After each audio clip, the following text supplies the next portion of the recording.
We're going to start in Judges chapter 6. We're going to be talking about Gideon. He is one of the more famous of the judges, and most of us remember his battle from when we were children, mainly because it's one of those God things where God kept whittling down the size of the army until Gideon just had 300 soldiers under his command before they went into battle against the Midianites. But there's so much more going on with Gideon. He's a very interesting individual, a very humble guy. He was a little bit of a George Washington in his day. He led the armies, and in response, all the people around him wanted to make him the king.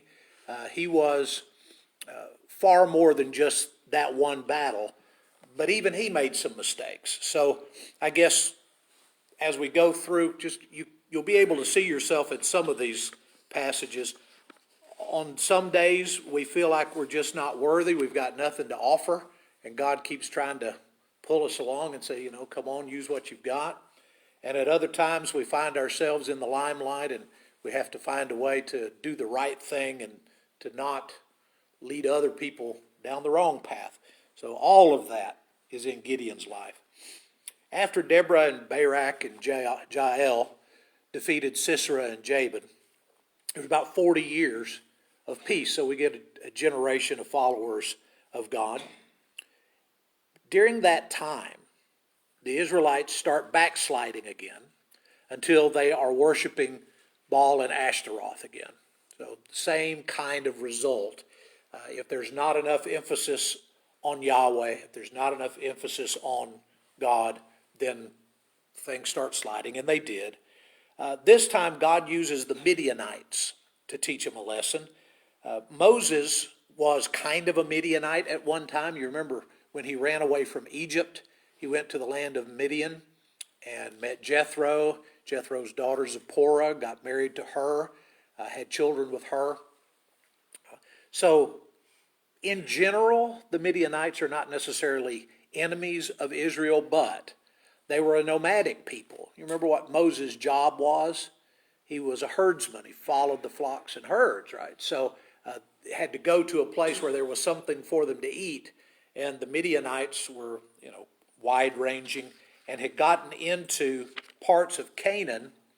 And every year, when the Israelites would have their crops come in, the Midianites would descend and take away their crops from them. So, if you've got big flocks and big herds and there's grain to be had, you're going to turn your flocks and herds loose on them, or you may raid and get other things from the people nearby. So that's who the Midianites were. And for about 7 years, they were afflicting Israel until finally this little area of Israel comes to their senses again, and they ask God for help. When they repent and ask God for help, God raises up Gideon. And Gideon reminds me a great deal of Moses at the burning bush. He's not quite sure he's the right guy for the job. And eventually, God will have to give Gideon 4 different signs to get him ready to go to battle. So he is hesitant at best and almost runs the other way at worst. So look at chapter 6, beginning in verse 11. Judges chapter 6, beginning in verse 11. The angel of the Lord came and sat down under the oak in Ophrah that belonged to Joash the Abiezrite, where his son Gideon was threshing wheat in a winepress to keep it away from the Midianites. Okay, so he's hiding out to try to at least save some of the wheat. When the angel of the Lord appeared to Gideon, he said, "The Lord is with you, mighty warrior." "Pardon me, my Lord," Gideon replied, "but if the Lord is with us, why has all this happened to us?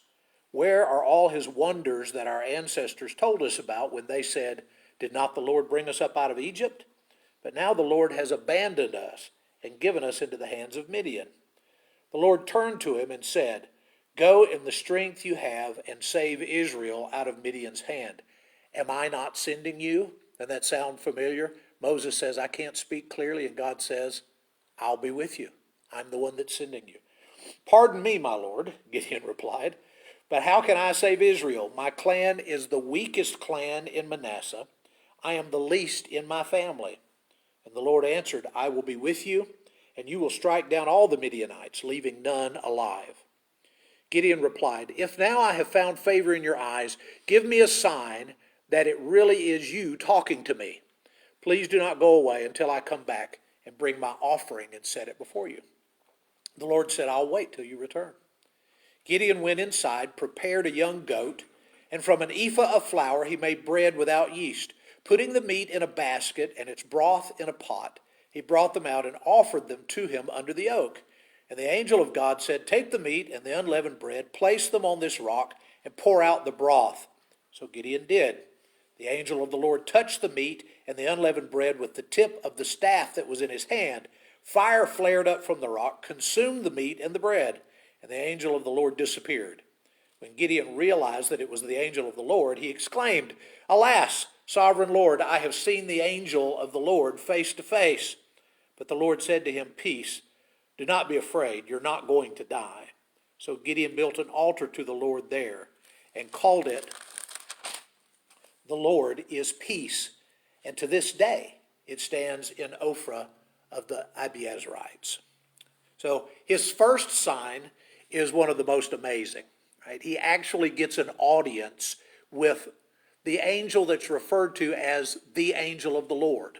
And I've wrestled with this all through the Old Testament. Maybe you have too. This angel shows up from time to time and is designated with the definite article, the angel of the Lord. Not an angel of the Lord, the angel of the Lord.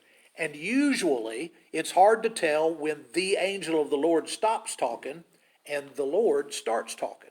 Same thing that happened on the mountainside when Moses was talking to the burning bush. There's an angel of the Lord or the angel of the Lord in the bush, and then the Lord is talking to Moses from the bush. So difficult to know exactly when the messenger and when the originator of the message is doing the talking.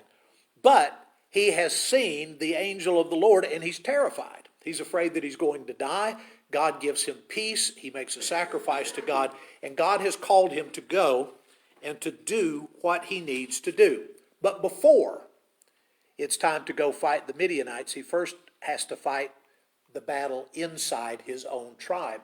His daddy owns a shrine to Baal and Asherah. And God tells him, what I want you to do is take one of your daddy's bulls and offer it to me on an altar that you build, and use the wood when you tear down the Asherah pole.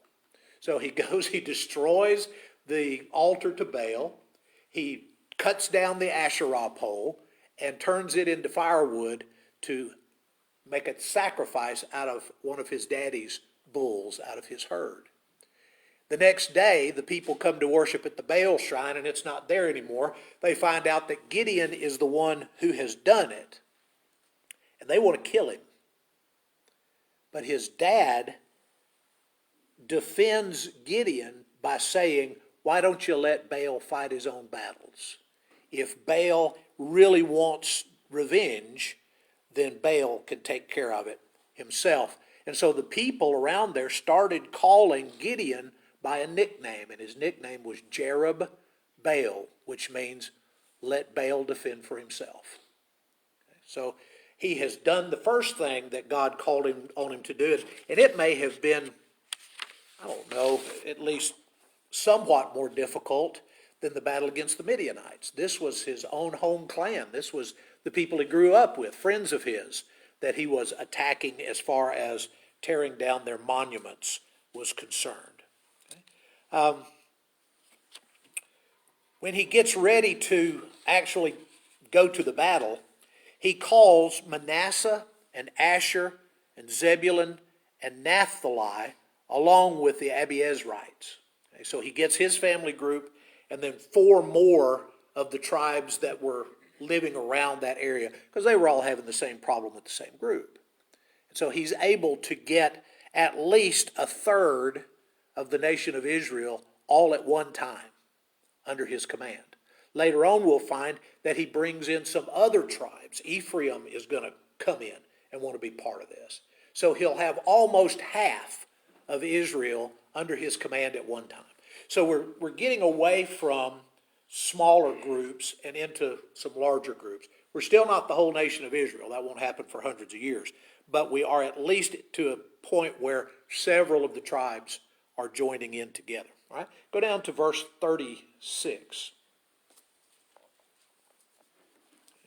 This is the one that we're more familiar with. So Gideon said to God, "If you will save Israel by my hand as you have promised, look, I will place a wool fleece on the threshing floor. If there is dew only on the fleece, and all the ground is dry, then I will know that you will save Israel by my hand, as you said." And that is what happened. So Gideon rose up early the next day. He squeezed the fleece and wrung out the dew, and there was a bowl full of water. Wouldn't it be nice if at this point it just says, so Gideon got up and went and got the guys and they went to battle? No, he did not. Then Gideon said to God, "Don't be angry with me. Let me make just one more request. Allow me one more test with the fleece. This time make the fleece dry and let the ground be covered with dew." So that night God did so. Only the fleece was dry and all the ground was covered with dew. So we've had three signs so far. We've had the angel of the Lord flame broiling the meal that he brought out to him on the rock. And we've had fleece wet, ground dry, ground wet, fleece dry. Okay, so we've had those three signs. That should be enough. It's not. We need more. Okay. Go down to chapter 7, beginning in verse 7. No, we need to go back. I want to remind you at least of where we were. We needed to get fewer people, right? So if you remember how they culled out the army, the first thing that he says is, if you're scared, go home. So he gives everybody a free pass that is afraid to go to battle with the Midianites. And 22,000 people go home. Okay. Anybody serve in the military? None of us?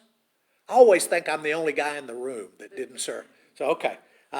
I bet if you ask some guys if they wish that they had been offered that possibility, right? If you just don't want to go to battle, we've got a bus waiting on you, and we'll take you back to Shamrock. That wasn't an option. But God says, I need to cull this thing down. I don't want that many people going to battle. I need to get fewer people. So just tell them that if they don't want to stay, they don't have to. And 22,000 people went home. That left 10,000. So how big was his army in the first place? Second graders. You got 22,000 plus 10,000. He had 32,000 to start with. That's too many people. Right? So now we have 10,000. God tells Gideon to take them down to the stream and have them drink from the stream. Those that get down on their knees and drink, and those who bring the water up to their mouths to drink, were separated out.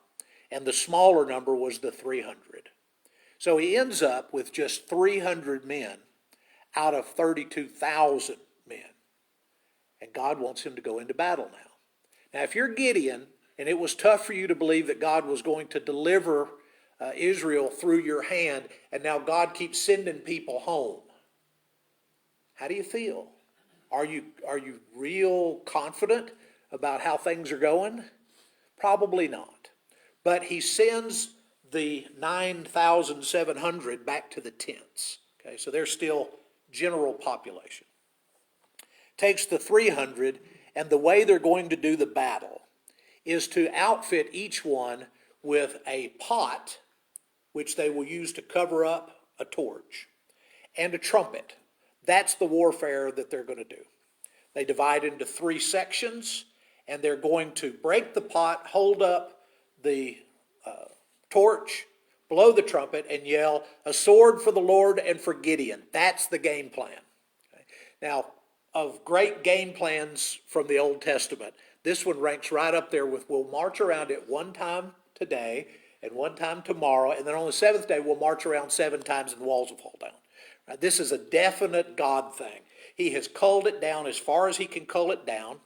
He gets the 300 that he wants. And now the attack plan is basically put up a lot of light and make a lot of noise. That's the game plan. But the Lord tells Gideon that he's going to do what he promised that he would do. Go down to 7, verse 7. The Lord said to Gideon, with 300 men that lapped, I will save you and give the Midianites into your hands. Let all the others go home. So Gideon sent the rest of the Israelites home, but kept the 300, who took over the provisions and the trumpets of the others.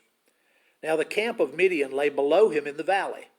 During that night the Lord said to Gideon, get up and go down against the camp, because I'm going to give it into your hands. If you are afraid to attack, go down to the camp with your servant Purah, and listen to what they're saying. Afterwards, you will be encouraged to attack the camp. So he and Purah, his servant, went down to the outposts of the camp. The Midianites, the Amalekites, and all the other eastern people had settled in the valley thick as locusts. Their camels could no more be counted than the sands of the seashore. Gideon arrived just as a man was telling a friend his dream. I had a dream, he was saying. A round loaf of barley bread came tumbling into the Midianite camp. It struck the tent with such force that the tent overturned and collapsed. His friend responded, this can be nothing other than the sword of Gideon, son of Joash. The Israelite God has given the Midianites and the whole camp into his hands. That would help. You know, if you're Gideon and you hear that conversation, that's going to help. They're even having dreams about you. They're terrified of you. When the attack finally happens, when they finally yell and hold up the torches, God throws the Midianite armies into confusion, and they start killing each other. The kings of the armies that had come against them are isolated and killed. Everyone that was in opposition to the Israelites is either run far out of town or killed. And it's all done with just these 300 men. So Gideon's reputation becomes very, very strong. Right? They know who Gideon is. And as a result, they decide that the best thing they could do is put Gideon in charge. Now, remember, we've noticed a couple that seemed like, like Deborah was a judge. We don't know about some of the other ones we've looked at. Shamgar, we weren't sure whether he was even an Israelite. Ehud, we don't know how much he did as far as actual judging or ruling. They want Gideon to set up a throne room. They want Gideon to be in charge, at least, of their area. Go over to Judges 8 and verse 22. 8:22. The Israelites said to Gideon, rule over us, you and your son and your grandson, because you have saved us from the hand of Midian. But Gideon told them, I will not rule over you, nor will my son rule over you. The Lord will rule over you. And he said, I do have one request, that each of you give me an earring from your share of the plunder. It was the custom of the Ishmaelites to wear gold earrings. So Ishmaelites were basically these nomadic people. Midian was part of their group. So the general category Ishmaelites, they wore a lot of gold earrings. And so in the battle, the Israelites had taken from all these dead bodies all of their gold. And they answered, we'll be glad to give them. So they spread out a garment, and each of them threw a ring from his plunder into it. The weight of the gold rings he asked for came to 1,700 shekels, about 43 pounds. We could retire, couldn't we? 43 pounds of gold? I don't know what the current exchange rate is, but that's a whole bunch of plunder. Not counting the ornaments, the pendants, the purple garments worn by the kings of Midian, or the chains that were on their camels' necks. Gideon made the gold into an ephod, which he placed at Ophrah, his hometown. And all of Israel prostituted themselves by worshiping the ephod, and it became a snare to Gideon and his family. Now, here's the phrase I want you to remember. And you can even remember that Jay said this. You can quote me on this one. Israel would worship anything but God. If you're worshiping a gold apron instead of the one true God, you'll worship anything. And these people were so enamored with Gideon that they worshiped this apron that he made. What were ephods for? Do you remember? Had to do with the temple. That's right. The high priest wore a linen ephod when he served at the temple. So what he made was basically a garment that might be worn by a priest. It ends up being an object of worship. And so people would come to Ophrah and worship the apron that Gideon had made out of the spoils from that battle. Gideon lives a little while longer, and he is able to judge. Skip down to verse 29, calls him by his nickname. Jerubbaal, son of Joash, went back home to live. He had 70 sons of his own because he had many wives. Okay, so he's not just a figurehead in popularity. He is royalty, right? They don't make him king, but he kind of lives like a king. He's very wealthy, and he has a lot of wives. He also has a concubine who lived in Shechem, who also bore him a son, whom he named Abimelech. And we'll run into Abimelech again. Gideon, the son of Joash, died at a good old age and was buried in the tomb of his father Joash in Ophrah of the Abiezrites. No sooner had Gideon died than the Israelites again prostituted themselves to the Baals.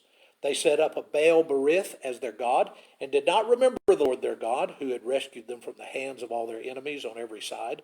They failed to show any loyalty to the family of Jerubbaal, that is Gideon, in spite of all the good things that he had done for them.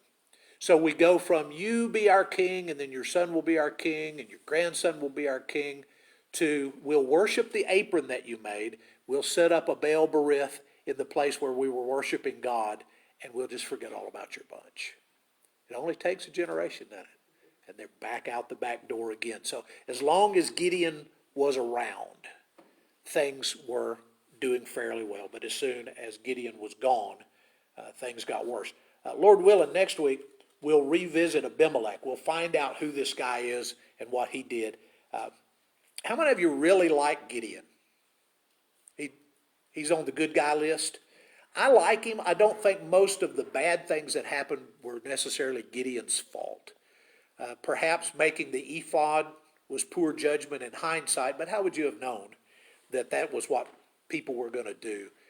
His family group and the tribes that lived around them, like I said, they would worship anything before they would worship God. So perhaps he could have guessed that they would have done something like that. Not too fond of the many wives and 70 sons part, and then the concubine that lived somewhere else. But again, that's going to come back. There's more to that story as we go on with his offspring later on. Any questions or thoughts about any of Gideon's doings? What about, Jay, like on, asking for a sign? I know in the New Testament, sometimes they, some people would ask, like Jesus or somebody for, a sign. It didn't please God because their faith was weak or whatever. I wondered about that. It didn't seem to be a big deal on that. Right. Some of the times in the New Testament when the word sign is used, it is equivalent to miracle. So when they say, show us a sign, they're wanting Jesus to do a miracle. And that's what upset him most of all. The Greek word, I actually know one, is semeion. And semeion means to show some proof, to give us, give us the goods. So if you're really who you say you are, show us a sign. The Gospel of John really emphasizes the idea of Jesus showing signs in front of the people. As far as Gideon asking for a sign, he is a nobody when he starts out, and he just can't imagine why God would call him to be the deliverer. He just doesn't have any rank at all. He's hiding from the Midianites when God calls him because he's got wheat in the wine vat so he can at least thresh some wheat where the Midianites won't catch him because they wouldn't go to the wine vat to look for the wheat. God has to talk him into it. And again, he's a whole lot like Moses in that Moses had to be talked into being a deliverer for Israel. There's a little bit of what the angel says to him that reminds me of Mary when Gabriel comes to talk to her about the birth of Jesus. Let me find this real quick. The angel of the Lord came and sat down under the oak at Ophrah that belonged to Joash the Abiezrite.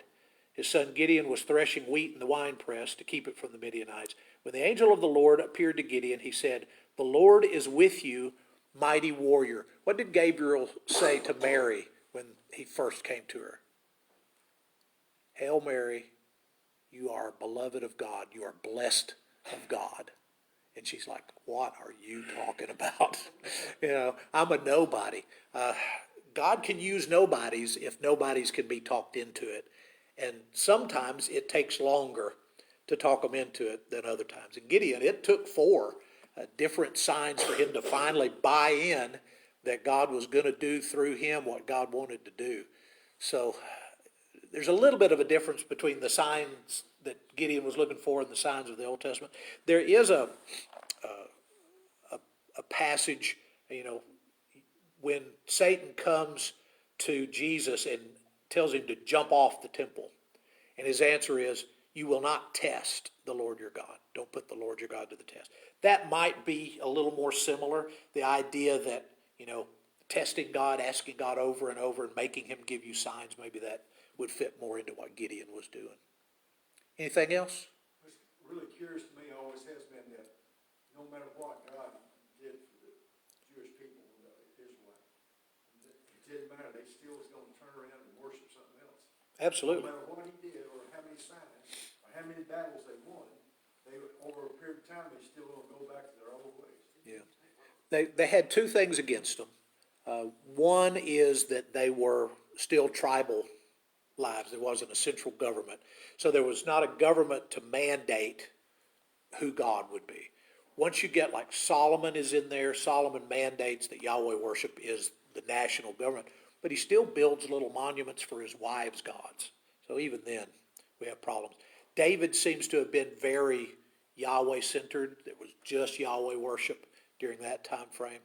But yeah, I mean, and the other problem is the good people got old. Can I get an amen? All the good people got old, and we don't know what to do with all these children. So it's a different thing. But we have similar problems even in our day. We have to continue to remind the youth that God is our God, not just the God of the aging, but the God of the young as well. Anything else? Good thoughts? Okay. If you need to respond to the invitation, we'd love to help you any way we can as we sing.